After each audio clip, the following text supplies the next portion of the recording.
Assalamualaikum warahmatullahi wabarakatuh. Halo semuanya, perkenalkan nama saya Amanda Rianti. Saya merupakan mahasiswi kelas A Magister Manajemen Logistik dari Universitas Logistik dan Bisnis Internasional dengan nama dosen pengampu yaitu Bapak Dr. Insinyur Agus Purnomo MT. Nah, pada video kali ini saya akan melakukan sebuah desain layout dengan simulasi manual, di mana saya akan menggunakan sebuah study case yaitu PT MM Log di Bandung. Mari kita lanjut ke study case-nya. Oke, PT MM Log di Kota Bandung memiliki sebuah gudang dengan spesifikasi yang pertama, yaitu ukuran gudang sebesar 27 meter dikali 18 meter dikali 4 meter, di mana gudang hanya memiliki satu lantai. Yang kedua, terdapat 3 pintu, yaitu pintu masuk atau receiving, keluar atau shipping, dan darurat atau emergency. Yang ketiga, terdapat ruang kantor, toilet atau musola, dan loker. Yang keempat, gudang memiliki tiang-tiang atau bar bangunan yang digambarkan sebagai kotak hitam kecil dan tentu sekali tidak dapat untuk ditempati barang-barang. Yang kelima, tidak memiliki rak sehingga barang-barang hanya boleh disusun di atas palet dengan tinggi satu tumpukan. Yang keenam, peralatan material handling yang dapat digunakan hanyalah hand pallet manual dengan unit dimensions dalam milimeter yaitu 1550 dikali 550 dikali 400. Selanjutnya, PT MM Log mendapat kontrak dari sebuah perusahaan untuk menangani barang-barang mereka sebagai berikut. Yang pertama, barang-barang diklasifikasikan berdasarkan prioritas, yaitu ada siap kirim, fast moving, slow moving, barang promosi, barang rusak, dan barang siap masuk. Lalu selanjutnya ada barang-barang berbentuk cair dan juga bubuk. Lalu yang ketiga, barang pendukung berupa packing atau kardus. Nah, selanjutnya jumlah, ukuran barang, dan ruangan gudang akan dijelaskan pada slide berikut. Oke, jadi teman-teman, ini merupakan layout atau bentuk ruangan gudangnya sebelum kita isi atau kita input dengan area-area tertentu yang diperlukan di dalam gudang gitu ya.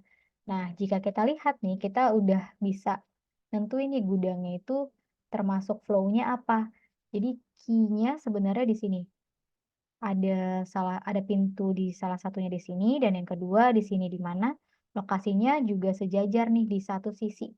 Ini udah kita bisa lihat itu dia U-shape layout. Jadi dia akan berbentuk U. Seperti ini, seter dia U gitu. Nah, itu udah paling mudah. Dan itu U-shape itu udah paling common digunakan di warehouse dibanding dengan L-shape atau E-shape seperti itu. Nah, di sini juga yang kita ketahui ada emergency exit dan ada tiang nih. Titik-titik ini merupakan tiang atau bar. Jadi kita nggak bisa nanti menaruh barang atau area di atas tiang ini ya, teman-teman. Nah, U-shape sendiri itu punya benefit atau kelebihan antara lain lebih mudah dalam utilize MHE atau material handling equipment-nya. Kalau di sini contohnya tadi kita pakai eh, hand pallet manual dan juga lebih mudah juga bagi SDM-nya atau personelnya karena dia di jalur atau di dock yang sama. Cuman hanya beda pintu aja di kanan dan di kiri gitu untuk receiving ataupun shipping-nya. Seperti itu. Kita lanjut ke yang sudah kita input ya. Nah, ini adalah hasil dari desain saya, di mana saya menentukan untuk receiving itu ada di sebelah kanan dan shipping ada di sebelah kiri. Jadi kenapa saya memilih shipping di sebelah kiri, itu sebenarnya faktor pertamanya itu kan kita tadi ada emergency exit ya. Nah, karena ini merupakan U-shape, jadi flow-nya nih dari receiving, nanti kerjanya akan seperti kalau lihat pennya ya, yang merah ya teman-teman. Jadi dia belok kiri, lalu dia turun ke bawah untuk ke area shipping. Nah, jika sewaktu-waktu terjadi hal yang tidak diinginkan, contohnya seperti kebakaran di gudang, nanti ketika para personel atau SDM sedang melakukan pekerjaan atau lagi melakukan workflow-nya nih, itu akan searah dengan jalur keluar. Jadi istilahnya kalau kita sebutkan receiving, shipping, atau inbound, outbound, jadi searah dengan area outbound-nya. Jadi nanti nggak berlawanan gitu teman-teman, karena kan pasti mereka workflow-nya dari receiving lurus, belok kiri, lalu turun, jadi seperti U ya. Nah, itu jadi kalau mereka lagi workflow-nya misalkan lagi ngambil bubuk slow, tiba-tiba ada kebakaran, mereka bisa langsung lari ke arah emergency exit atau besok belok kiri ke area outbound gitu. Nah, selanjutnya, di sini pas di area receiving ini kalau kita lihat di sebelah kiri ada siap masuk. Nah, produk siap masuk ini yaitu setelah produk diterima atau di-receive, nah itu akan kita proses nih selanjutnya. Nah, kenapa di sampingnya ada tempat palet, itu jadi nanti saat barang sudah siap masuk, sudah dibongkar dari, truknya, sebelah kirinya langsung ada tempat palet, kita bisa palletize di situ, jadi kita pindahin barang yang sudah siap masuk, kita palletize, kita susun di palet, lalu kita masukin, ke dalam storage location nih, either dia itu slow, bubuk jenisnya, ataupun slow cair ataupun fast cair, seperti itu. Jadi lebih mudah. Nah, sampingnya lagi ada tempat alat nih teman-teman. Kenapa tempat alat kita taruh di tengah? Agar lebih mudah dalam manuver. Jadi dia bisa ke kiri, ke arah outbound, ataupun dia ke kanan, bisa ke arah inbound. Jadi lebih gampang, lebih fleksibel sebenarnya. Nah, kalau tempat palet lagi nih, sebelah kiri sini, itu sebenarnya lebih ke arah outbound. Jadi ketika nih barang yang siap kirim nih, saya taruh di sebelah kiri karena kan nanti urutannya dia kalau barang siap kirim tuh harus paling dekat dengan outbound, jadi lebih mudah langsung keluar seperti itu.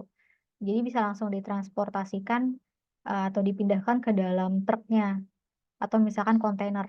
Nah jadi, tempat palet ini berhubungan sama si siap kirim juga ke proses outbound. Jadi setelah kita mau pindah ini barang-barang siap kirimnya. Nah, kita kan akan melakukan di-palletizing. Jadi dari yang udah ada di palet, kita akan bongkar untuk masuk ke dalam truk atau kontainer misalkan. Nah, setelah itu kan palet kosongnya kita taruh di tempat palet sini, gitu. Jadi nanti either after itu, kalau sudah numpuk kita pindahin lagi ke tempat palet sebelah kanan untuk proses di inbound gitu, teman-teman. Nah, untuk garis ini sudah saya jelaskan ya, kenapa, mereka ditempatkan di bagian depan. Lalu ada loker, kalau kita lihat sebelah kanan itu ada loker dan toilet musola. Lalu, ada kantor juga. Kantor saya taruh di tengah karena agar lebih mudah dalam proses kontrolnya. Dan disarankan juga kantornya jadi bentuknya nanti itu kaca. Jadi, kita bisa lihat ke sisi kanan, kiri, depan, belakang, jadi kelihatan semua. Jadi lebih bisa ke kontrol sebenarnya. Kenapa barang rusak atau CN saya taruh di depan atau dekat dengan kantor supaya lebih mudah dalam pengawasannya. Karena sebenarnya kan kalau barang rusak itu seharusnya zero ya.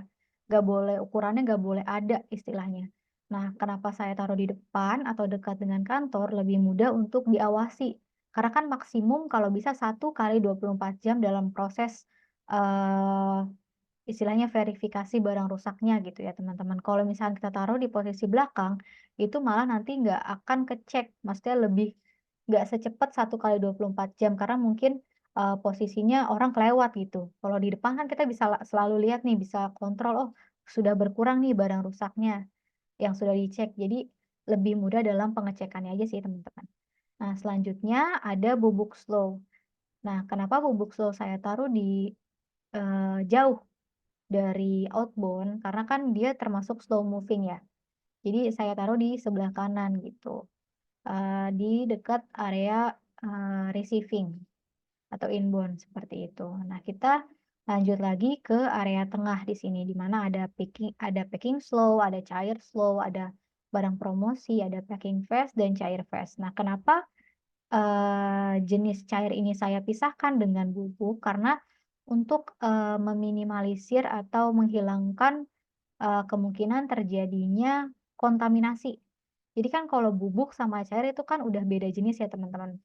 Nah itu, jadi kita harus pisahin karena kalau kita sampingkan nih misalkan nanti cair kita taruh di dekat bubuk, mungkin akan ada kemungkinan kalau misalkan bocor, maka nanti kan produk bubuknya akan rusak. Nah, seperti itu. Jadi kenapa saya pisahin, kita taruh di tengah seperti ini, itu supaya, menghilangkan atau meminimalkan terjadinya, kontaminasi antar tipe barang gitu. Nah, seperti itu. Nah, selanjutnya cair fast atau barang fast moving kita deketin ke area outbound. Jadi lebih mudah, dalam proses outbound-nya seperti itu. Nah, cair slow saya gabungkan dengan packing slow dan di sini ada barang promosi juga. Nah, di sini saya asumsikan, jenis SKU barangnya itu satu ya, teman-teman.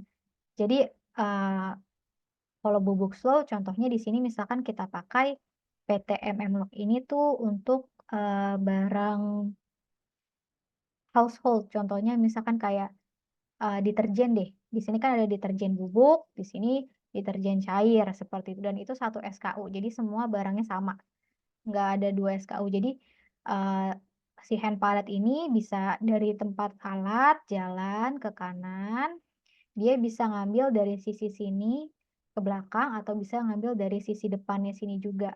Karena ini satu SKU, jadi kita nggak perlu mikirin, eee, apakah nanti kalau misalkan beli tengah atau dari belakang itu karena kan sebenarnya diasumsikan ini satu SKU ya, jadi sama semua barangnya.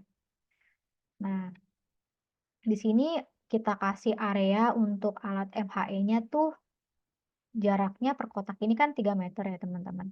Nah, kita kasih jarak 3 meter karena untuk mempermudah dalam manuver sebenarnya. Jadi kan kalau dia mau ngambil misalkan contoh nih yang, merah ini kita hand palette nih, kita mau ngambil bubuk slow, kan dia harus manuver ya, kan 1,5 meter. Kita belok ke kanan tuh kan dia harus berpindah tuh, eee, badan orangnya muter ke sebelah kanan. Otomatis kan paletnya kita masukin hand paletnya kita masukin ke dalam palet, kita tarik itu kan dia butuh ruang. Jadi sebenarnya kalau untuk menentukan ruangnya itu harus lebih besar dibandingkan, eee, MHE-nya. Jadi nggak boleh ngepas banget, supaya dia bisa ada ruang untuk manuvernya, itu teman-teman. Nah, kalau untuk packing slow dia bisa ambil dari sisi sini, atau dari sisi sampingnya. Lalu cair flow juga bisa, packing fast. Jadi sebenarnya kalau U-shape ini kita lebih bisa ngambilnya dari sisi luarnya aja sih teman-teman. Makanya tadi dibilang tuh, kita asumsikan ini dia satu SKU aja. Gitu. Nah, nanti dia akan proses keluar di outbound, seperti itu, teman-teman. Nah, di sini juga untuk di depan emergency exit tuh nggak boleh ada barang ya, teman-teman. Karena nanti kalau misalkan sewaktu-waktu ada kebakaran dan itu ditutup barang, itu pasti bakal mempersulit proses, dari evakuasi sendiri. Karena kan nggak bisa keluar nanti kalau ketutupan barang. Jadi itu haram hukumnya kalau di depan emergency exit itu ada namanya tumpukan barang. Seperti itu nggak boleh. Itu di aturannya itu nggak boleh ada barang di depan atau barang yang menghalangi, emergency exit di sini ya. Jadi di sini kita kosongin gitu. Dan di sini juga kantor saya taruh tengah supaya dia aksesnya lebih banyak. Bisa keluar lewat inbound, outbound, atau juga dia bisa ke emergency exit di sebelah kiri atas. Tuh, di sini kantor juga dekat dengan loker, toilet dan musola, dekat dengan barang CN. Sebenarnya saya taruh di tengah supaya lebih sentral aja sih. Jadi biar dia lebih mudah untuk, bukan mobilisasi, jadi lebih mudah untuk, mengarah ke berbagai area gitu. Seperti itu aja sih teman-teman. Jadi kalau di sini kan semakin dia fast moving, maka dia barangnya tuh harus semakin dekat dengan outbound. Nah, semakin slow berarti dia harus semakin jauh dari outbound area gitu. Nah, kalau barang promosi ini diasumsikan tuh barang yang, bundling biasanya. Jadi ada lebih dari satu barang, nah itu di barang promosi. Dia juga saya deketin dengan cair fast, atau packing fast karena kan dia merupakan promosi ya. Biasanya kalau promosi itu kan, barangnya itu fast moving seperti itu. Jadi saya dekatkan dengan, barang-barang dengan tipe fast moving. Seperti itu sih teman-teman, mungkin, berikut, layout gudang atau desain layout manual yang bisa saya sampaikan. Terima kasih untuk perhatiannya. Wassalamualaikum warahmatullahi wabarakatuh.